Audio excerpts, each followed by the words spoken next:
Hello everyone, so today I will be discussing about the next topic which is computer fundamentals, जिसमें हम meaning, components, types, functions of operating system और application softwares के बारे में पढ़ेंगे। तो computer के बारे में पढ़ते हैं। तो जो कंप्यूटर है वो वर्ड कंप्यूट से डिराइव करा गया है और कंप्यूट का मतलब होता है टू कैलकुलेट। कंप्यूटर एक इलेक्ट्रॉनिक डिवाइस है जिससे हम रो डेटा को मीनिंगफुल इन्फॉर्मेशन में कन्वर्ट करते हैं। कंप्यूटर एक कलेक्शन है हार्डवेयर और सॉफ्टवेयर कंपोनेंट्स का जिससे हम डिफरेंट टास्क को अचीव कर सकते हैं। प्रिंसिपल फीचर्स क्या रहते हैं कंप्यूटर के कि ये रेस्पॉन्ड करता है स्पेसिफिक सेट ऑफ इंस्ट्रक्शंस को, ये एक प्रोग्राम को एग्जीक्यूट करवाता है, ये स्टोर करवाता है क्विकली और एसेस करवाता है लार्ज अमाउंट का ऑफ डेटा को। So we can say that the word computer is derived from the word compute. To compute means to calculate. Computer is an electronic device which converts raw data into meaningful information. Computer is a collection of hardware and software components that help you to accomplish many different tasks. Principal features of computer are it responds to a specific set of instructions, it can execute a program, it can store quickly and access large amount of data. अब हम components के बारे में पढ़ते हैं तो उसमें हम हार्डवेयर और सॉफ्टवेयर के बारे में पढ़ते हैं कि ये होते क्या हैं। तो जो मशीन पोर्शन रहता है एक कंप्यूटर का उसे हम हार्डवेयर बोलते हैं और जो भी उस मशीन में हम डालते हैं ताकि हम प्रोग्रामिंग को रन करवा पाएँ उसे हम सॉफ्टवेयर बोल देते हैं। कंपोनेंट्स क्या रहते हैं कंप्यूटर हार्डवेयर के, तो ये डिवाइड करे गए हैं 3 यूनिट्स में, input device unit, output device unit और सीपीयू में। इनपुट डिवाइस यूनिट क्या होता है कि कोई भी डेटा और इंस्ट्रक्शंस को हम इलेक्ट्रॉनिक फॉर्म में कंप्यूटर में एंटर करते हैं तो उन डिवाइसेस को हम इनपुट डिवाइसेस बोलते हैं, जैसे कि keyboard, mouse, light pen, scanner, digital camera etcetera जो हैं वो इनपुट डिवाइसेस हैं। आउटपुट डिवाइसेस क्या रहते हैं कि जैसे हमने डेटा और इंस्ट्रक्शंस को एंटर किया कंप्यूटर में इलेक्ट्रॉनिक फॉर्म में और जिसकी वजह से जो हमें रिजल्ट मिलेगा, उससे जो आउटकम मिलेगा उसको हम आउटपुट बोल देते हैं। और ये डिवाइसेस क्या होते हैं वो इंफॉर्मेशन प्रोवाइड करवाते हैं यूज़र को। तो आउटपुट डिवाइसेस कौन कौन से होते हैं, जैसे कि मॉनिटर आ गया, प्रिंटर आ गया, प्लॉटर आ गया, स्पीकर आ गया। So we can say that the machine portion of a computer is known as hardware and whatever is put into the machine to run it is known as software. components of computer hardware are divided into 3 units: input device unit, output device unit and CPU. Input device unit जो है वो क्या है, the devices with which data and instructions are put in the electronic form into the computer, and the input devices are keyboard, mouse, light pen, scanner, digital camera etc. Output devices क्या होते हैं, any information or result coming out from the computer is output. The devices provide information to the user. Output devices are monitor, printer, plotter, speaker etc.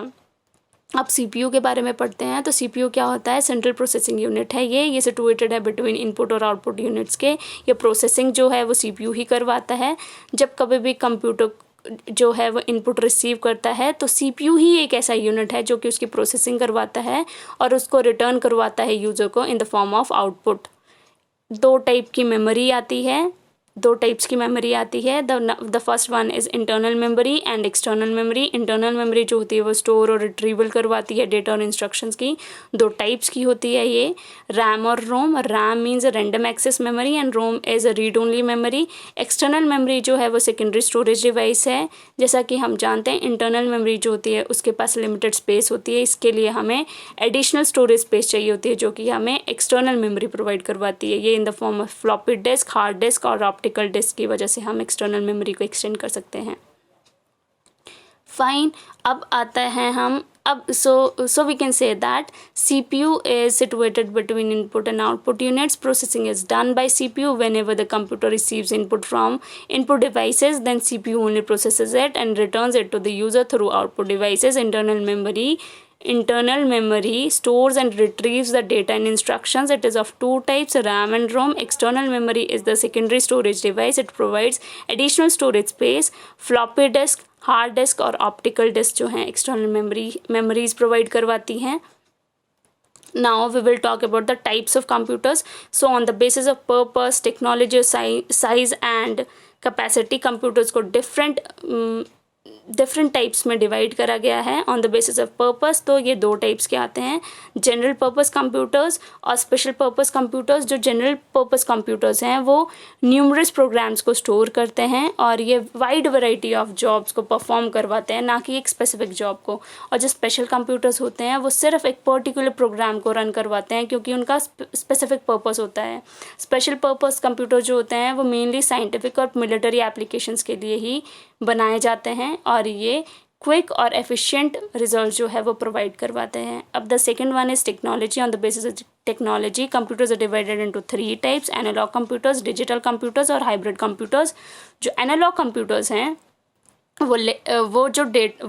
वो data को physical quantities में represent करते हैं, vera जो digital computers हैं वो data को numbers के फॉर्म में रिप्रेजेंट करते हैं।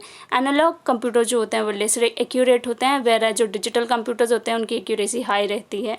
एनालॉग कंप्यूटर जो होते हैं वो चीपर होते हैं, वेरा जो डिजिटल कंप्यूटर्स होते हैं वो कॉस्टली होते हैं। एनालॉग कंप्यूटर जो होते हैं वो उनकी हाई स्पीड होती है और जो डिजिटल कंप्यूटर्स हैं उनकी स्लो स्पीड होती है। सो ये तो रहे एनालॉग कंप्यूटर्स और digital computers. Now we will talk about hybrid computers क्या होते हैं। तो ये कॉम्बिनेशन होता है फीचर्स का, किसके फीचर्स का, एनालॉग और डिजिटल कंप्यूटर्स का, जिसकी वजह से हमें हाइब्रिड कंप्यूटर्स मिलते हैं। हाइब्रिड कंप्यूटर जो होते हैं वो मेनली हम यूज़ करते हैं उनको आर्टिफिशियल इंटेलिजेंस के लिए। और ये कंप्यूटर्स ऐसे होते हैं जिनके पास एनालॉग कंप्यूटर्स की स्पीड होती है और एक्यूरेसी रहती है इनके पास डिजिटल कंप्यूटर्स की। अब आते हैं साइज एंड कैपेसिटी के ऊपर। तो these are divided into 4 types, super computers, mainframe computers, mini computers and micro computers. तो जो सुपर कंप्यूटर्स आते हैं वो लार्ज होते हैं, फास्ट कंप्यूटर्स होते हैं, लेकिन ये कमर्शियल पर्पसेस के लिए हम इन्हें यूज़ नहीं करते हैं। ठीक है, ये लार्ज, इनके पास लार्ज और फास्ट मेमोरी होती है और ये मल्टी प्रोग्रामिंग को सपोर्ट करते हैं। इनके एप्लीकेशंस क्या हैं कि ये पेट्रोलियम में यूज़ करे जाते हैं, एरोस्पेस इंडस्ट्री में यूज़ करे जाते हैं, बायोमेडिकल रिसर्च में यूज़ करे जाते हैं और वेपन्स में भी यूज़ होते हैं, वेपन्स रिसर्च एंड डेवलपमेंट के लिए। अब आते हैं मेन फ्रेम कंप्यूटर्स के बारे में। तो ये कंप्यूटर्स भी लार्ज और फास्ट होते हैं और ये सारे टाइप ऑफ प्रोग्राम्स को हैंडल कर लेते हैं, जैसे कि साइंटिफिक और कमर्शियल। इनके फीचर्स क्या रहते हैं कि ये मल्टी यूज़र फैसिलिटी को सपोर्ट करते हैं, ये नेटवर्क ऑफ टर्मिनल्स को सपोर्ट करते हैं। अब आते हैं मिनी कंप्यूटर्स के ऊपर। तो मिनी कंप्यूटर जो होते हैं वो मिडिल रेंज कंप्यूटर्स होते हैं और इनके पास बड़ी ज़्यादा टर्मिनल्स होती हैं जो कि CPU के साथ कनेक्टेड होती हैं। ये कॉस्ट मिनिमल होते हैं और स्पीड इनकी स्लो रहती है और ये इनका साइज़ जो है वो स्मॉल रहता है। माइक्रो कंप्यूटर्स के बारे में बात करें तो ये टाइनी कंप्यूटर्स होते हैं और इनका साइज़ जो होता है वो वेरी करता है सिंगल चिप से लेके size of the desktop model तक। इनका जो डेटा स्टोरेज है वो स्मॉल से लेके मीडियम तक वेरी करता है। कैपेसिटी इनकी 500 MB से लेकर 2 GB तक जो है वो वेरी करती है। अब इसके जो कॉमन एग्जांपल्स हैं माइक्रो कंप्यूटर्स के, तो ये जो चिप्स जो कि हम यूज़ करते हैं वॉशिंग मशीन्स में, टीवीज़ में, कार्स में, नोटबुक में, पर्सनल कंप्यूटर्स में, ये सारे के सारे इसके माइक्रो कंप्यूटर्स के एग्जांपल्स रहते हैं। सो ये तो थे टाइप्स ऑफ कंप्यूटर्स के बारे में बात। अब now we will talk about operating system क्या होता है। तो ऑपरेटिंग सिस्टम जो है वो इंटीग्रेटेड कंप्यूटर प्रोग्राम्स की कलेक्शन है जो कि रिकरिंग सर्विसेज हमें प्रोवाइड करवाता है। और ये सर्विसेज कौन सी हैं, जैसे कि डिस्क और file management, memory management, device management etcetera. ठीक है, इसके टाइप्स जो होते हैं, ये सिंगल यूज़र ऑपरेटिंग सिस्टम होता है, दो टाइप्स का होता है, सिंगल यूज़र और मल्टी यूज़र ऑपरेटिंग सिस्टम। जो सिंगल यूज़र ऑपरेटिंग सिस्टम होता है जो कि सपोर्ट करता है एक ही यूज़र को एट अ गिवन टाइम, और जो मल्टी यूज़र ऑपरेटिंग सिस्टम जो होता है वो मोर देन 1 यूज़र को सपोर्ट करता है एट दैट टाइम। ठीक है, अब आते हैं इसके फंक्शंस के बारे में। तो इसके जो फंक्शंस हैं जैसे कि resource management, task management, file management और यूज़र इंटरफेस। अगर हम इसके रिसोर्स मैनेजमेंट के बारे में बात करते हैं तो जो इसके ये जो कलेक्शन होता है कंप्यूटर हार्डवेयर रिसोर्सेज का, जैसे कि वैरायटी ऑफ जो प्रोग्राम्स हैं उनको मैनेज करते हैं। जैसे कि कंप्यूटर रिसोर्सेज होते हैं जैसे कि CPU, primary memory, virtual memory, secondary storage devices, ये सारे के सारे जो हैं ये कंप्यूटर रिसोर्सेज को मैनेज करवाता है। अब टास्क मैनेजमेंट क्या आती है इसमें कि ये कंट्रोल करता है बड़े ज़्यादा टास्क को और ये मैनेज करवाता है एक प्रोग्राम को या तो फिर बड़े सारे प्रोग्राम को एक कंप्यूटर सिस्टम में साइमल्टेनियसली मतलब एक ही टाइम पे। और टास्क मैनेजमेंट जो होती है वो इन्वॉल्व करवाती है मल्टीटास्किंग कैपेसिटी भी और कैपेबिलिटी। फाइल मैनेजमेंट की अगर हम बात करें तो ये फंक्शन इसका है कि ये मैनेज करवाता है डेटा फाइल्स को, और ये जो ऑपरेटिंग सिस्टम जो है वो कंटेन करता है फाइल मैनेजमेंट प्रोग्राम्स को, जो कि प्रोवाइड करवाते हैं कैसी फैसिलिटीज़ जैसे क्रिएट करना, डिलीट करवाना, एंटर, चेंज, आस्क, ऐसी जो एबिलिटीज़ हैं उनको ये प्रोवाइड करवाता है।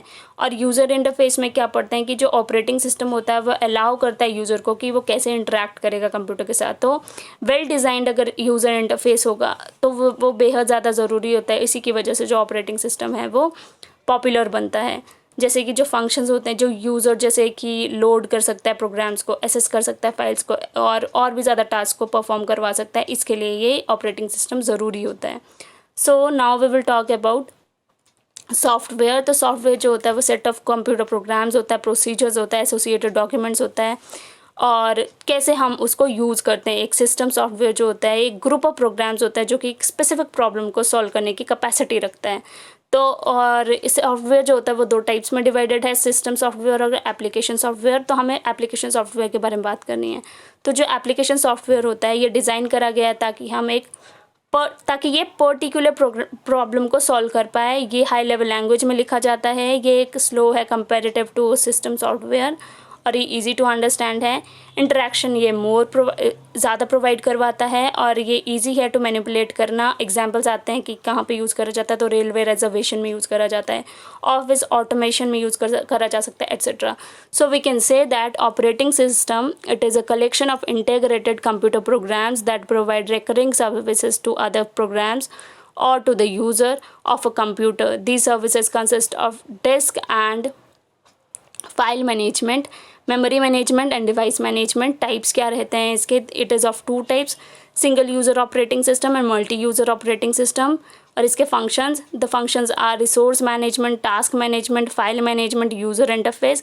Now we will talk about the software. Software is a set of computer programs, procedures and associated documents describing the program and how they are to be used. A system software is a group of programs that solve a specific problem, and it is of two types, system software and application software. So talking about application software, it is designed to solve a particular problem. It is written in high level language. It is slow comparative to system software. It is easy to understand and it provides more interaction. It is easy to manipulate, and examples are railway reservation, office automation etcetera. So और इसके जो the application software is of two types, general purpose and special purpose. With this, I'm done with this topic. Thank you so much.